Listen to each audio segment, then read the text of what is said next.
How's everyone doing? My name is Eric and welcome to Out of the Groove. Special Sunday edition. There can only be one reason for that. It's because we had our very first Saturday night race of the season last night at Richmond Raceway. And I'll save you the suspense. The winner for the third week in a row was Kyle Busch. I know, really hit you right in the gut, huh? But yeah, it was a weird race Saturday night. It was a race where we didn't see any unplanned cautions until lap 350. Yeah, that's right, we went more than 300 laps without having any yellows other than the stage yellows. So that was unexpected for a short track. It was like everyone left all the aggressive driving at Bristol from the week before. But after about lap 350, things heated up. We had a few wrecks, few yellows, a few crazy restarts that completely shook up what was an already pretty wacky running order.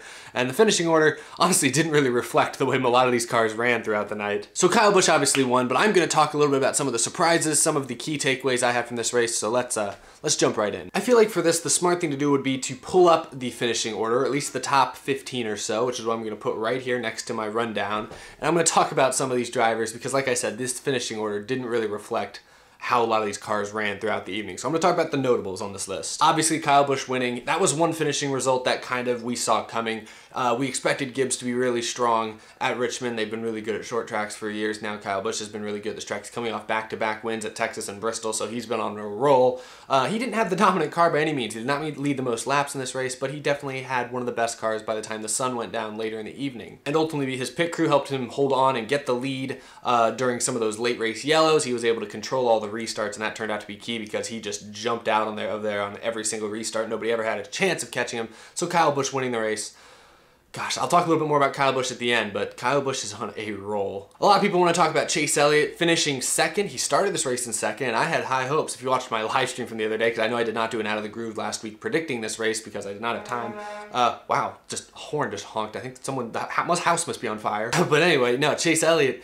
I had high hopes for him. I actually thought he was going to be a top 3 contender to win this race, and ultimately that proved to not really be the case until the very final overtime restart. Chase Elliott started second, dropped back, basically ran between 8th and 12th throughout most of the evening. You know, it wasn't bad, but wasn't good. For a long time, he was the highest running young driver. He was the highest running Chevy for most of the night back in 9th or 10th. See my previous video where I talked about the struggles of the Camaro and how that could, bring to the attention of Ford switching to Mustang. I made a whole episode about the Mustang and the Camaro and all that last week. You can check that out. But Chase Elliott running 9th, 10th was the best Chevy for most of the evening. And ultimately, the short runs at the end, he got the benefit of the doubt on a few restarts, got the inside lane on a couple of restarts, helped him out. He finished second, but even he was the first to admit after the race they did not run that well, and that they still have a pretty decent amount of work to do. There's a few other drivers on this list. Yeah, Hendrick, when you look at this list, you see 3 other cars there in the top 12. They didn't have 3 cars in the top 12 all night until that final restart, so this is a little deceiving. Hendrick Motorsports still has a long way to go, but Chase Elliott needed something to go his way after, being caught up in that wreck early on at Bristol, having the points penalties we've seen a couple times already this year. They needed a great points day, and this will definitely help them get back into the playoff hunt. It's always nice when a bounce or two goes your way. Third place was Denny Hamlin, and Denny Hamlin really didn't run this good all evening. He was a shock to me. He was my pick to win the race. He started up there, kind of near the front, fell back, and basically ran kind of like Chase Elliott, ran 8th to 12th throughout most of the evening. Occasionally he'd sneak in the top 10, but a lot of times you wouldn't see him anywhere close to contention.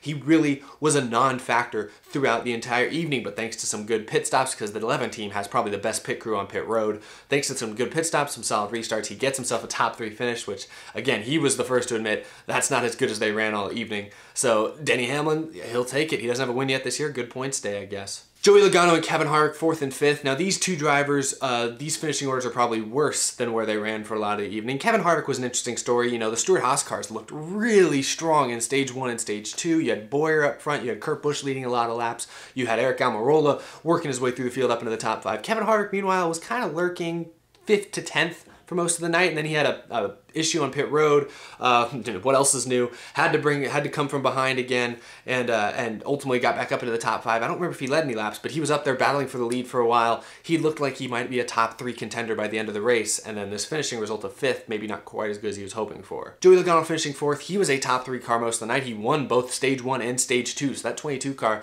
was the best Penske car by far throughout the evening. Keselowski and Blaney were kind of surprisingly non-existent for most of the night, but Joey Logano, like he's done quietly this whole season, he's second in points, guys, remember this. Quietly this season, he has been the best consistent, most consistent Penske car, and here he is again with a top 5 finish after having a top 2, top 3 run and winning some stages. People need to stop sleeping on Joey Logano. He's looking close to how he did back in 2015, 2016 era. I think a win for him is coming in the not-so-distant future. Look at 6th place here, Jimmie Johnson. Now this one, I don't know how he got back to 6th place. Jimmie Johnson spent most of the race a lap down, back around 20th place. He took a wave around along with a bunch of other drivers during those late race yellows in the top 50. He went in the last 50 laps from basically being like 16th, 17th place, a lap down or tail end of the lead lap, to a 6th place finish. So I'll give Jimmie Johnson a lot of credit for really wheeling it on some restarts. He's knocking cars out of the way on some of those restarts. So I'll give him some credit, I guess, for that. You know, showing no fear, no mercy from Jimmie Johnson. But yeah, like Chase Elliott finishing second, Jimmie Johnson was a 15th place car most of the evening. They might have had it suited up a little better for him by the end, but 6th place finish. God, he is lucky to come away with anything close to a top 10 finish after Richmond. And that's disappointing me because I thought he'd have a good day. I put him in my fantasy lineup this weekend, which I guess in the end ended up being a good decision. But I thought he'd be a top 5 contender throughout the evening like he was at Bristol, because Bristol was a short track and it was the first really example we'd seen this season of Jimmie Johnson showing the kind of strength he's shown throughout his career. And I thought Richmond being a short track, very different from Bristol, yes, but still being a short track and, you know, maybe riding some momentum, I thought that some of that would translate this weekend. Obviously, a 6th place finish looks great on paper, but they didn't run that well at all throughout the night, so I'm sure he'll take this one and run with it. You heard me mention them earlier, but Clint Bowyer and Kurt Busch finishing 9th and 11th. Both of those drivers led laps. Both of those drivers, especially early on when Stewart-Haas looked to have the most dominant team in the race, were up front battling.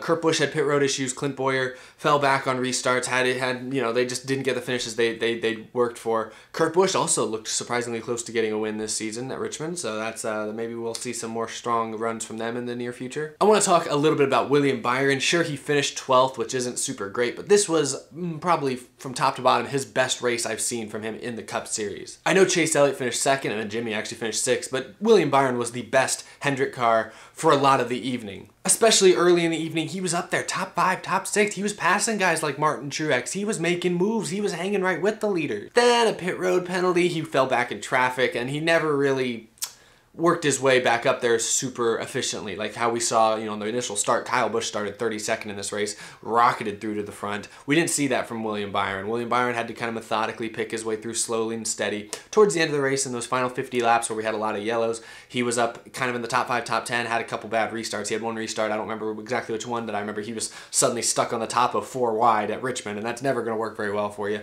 So William Byron had himself a rough couple restarts, should have had a top 10, could have had a top 5 if you ask me. William Byron, from where he was 7 weeks ago, 6 weeks ago, this is a momentous, an incredible improvement we've seen. We've seen him at Texas run a little bit better. We saw him run a little bit better at times at Bristol. We've seen him run better this weekend at Richmond. William Byron is starting to look like the playoff contender I thought he could be right off the bat, which, given how bad, how overmatched he looked when we went to Atlanta or Las Vegas, I gotta say, this is incredible that they've turned it around the way they have in 5 or 6 weeks. That's just, it's blown my mind, and it's actually, I don't think he's gonna win a race anytime too soon, although we do go to Talladega next week, and those Hendrick cars are always good there, so you never know. But he looks like he could still possibly race his way into the playoffs, or at least into the conversation like I hoped he would at the beginning of the season, because he's a driver that has a lot of hype behind him. He ran so great in the trucks his rookie year, won an Xfinity championship in his rookie year. There's a lot of hype, a lot of discussion about him coming into his first Cup Series season. A championship is obviously a lot to ask of him. A playoff berth even is a little bit of a lot to ask of him, but I think he's capable of it, and I think we've seen proof that he's capable of it these last couple weeks at some of these shorter racetracks. Really just so far, since the first few races of the season, he's shown so much improvement. It's really amazing. The other big thing I want to hit on, I'll talk a little bit more this week. I gotta keep today's episode relatively short and sweet. But the other big thing, Kyle Busch, obviously his 3rd win in a row. I made some noises, you know, earlier last week when Kyle Busch won his 2nd race in a row. I made some noises. I said that I thought Kyle Busch looks like the team to beat this season. A lot of people still seem to think Kevin Harvick, with his 3 wins in a row earlier in the season, is the team to beat. I don't know. I'm going to go with what have you done for me lately? I think Kyle Busch continues to prove. He's on I think he's finished in the top 3, 7 races in a row. 7 races in a row of first, second, or third place finishes and 3 straight wins at 3 very different type of racetracks. Kyle Busch is the best driver in NASCAR right now. 2018, you're going to check that box. Who is the best, most talented all-around driver in NASCAR? Not even close. Kyle Busch is here. Harvick, Johnson, some of those other guys down here a little bit. Logano, Larson, a few of them. Kurt Busch down here. Keselowski. But up at the very tippy top with a sizable margin is Kyle Busch. And I know Kyle Busch gets a lot of haters. I'm not a big Kyle Busch fan, but you cannot deny that he is incredible. I mean, we were used to Kyle Busch making flashy moves in the past. He'll have a flashy win, a flashy move here and there, but he'll wreck a lot, have, his temper tantrums. We're used to Kyle Busch being this fiery up and down personality, up and down, inconsistent kind of driver who is potentially the greatest driver in the sport, but can also make some bonehead decisions. This season, in 2018, now that he's officially an elder statesman of the sport, we're seeing a level of maturity, at least on the racetrack. I'm not going to say off the racetrack because he's still a little crazy. On the racetrack, we're seeing a level of maturity and consistency that we've never seen from Kyle Busch in the Cup Series before. 7 races of top 3 finishes. 7 straight races. That's insane. That's insane. That is ridiculous. And we've gone to so many different types of racetracks. It's ridiculous. Kyle Busch is the driver to beat right now this season. There is no doubt about it. If the championship race was this next weekend at Homestead, let's say, Kyle Busch would win and it would not even be close. Truex, not even close. Harvick, not even close. Johnson, not even close. Any of those other guys, not even close. Kyle Busch would be your champion if we had the final race this next weekend. He is the best driver. So there you are, Kyle Busch fans. I know I've kind of railed on Kyle Busch in the past. Even this season, I haven't been a big Kyle Busch fan. There you are. If you want to hear me talk good about Kyle Busch, there's your minute and a half to watch because I just gotta say, he's the best driver in the sport right now. And it's not even close. It's honestly, Richmond was a fun race. There was a good amount of passing, even though there weren't really any cautions for 350 laps or so.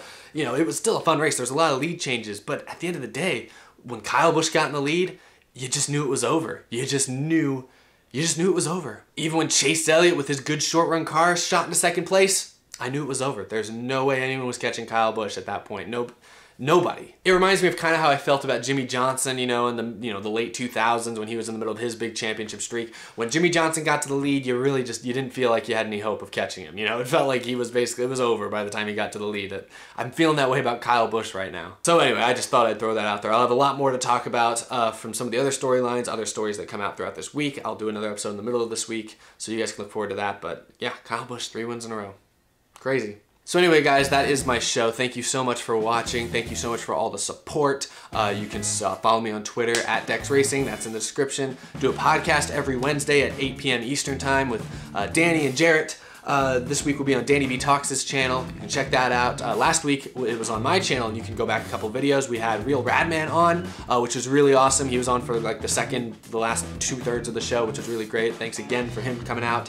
And thank you guys for all the support as always.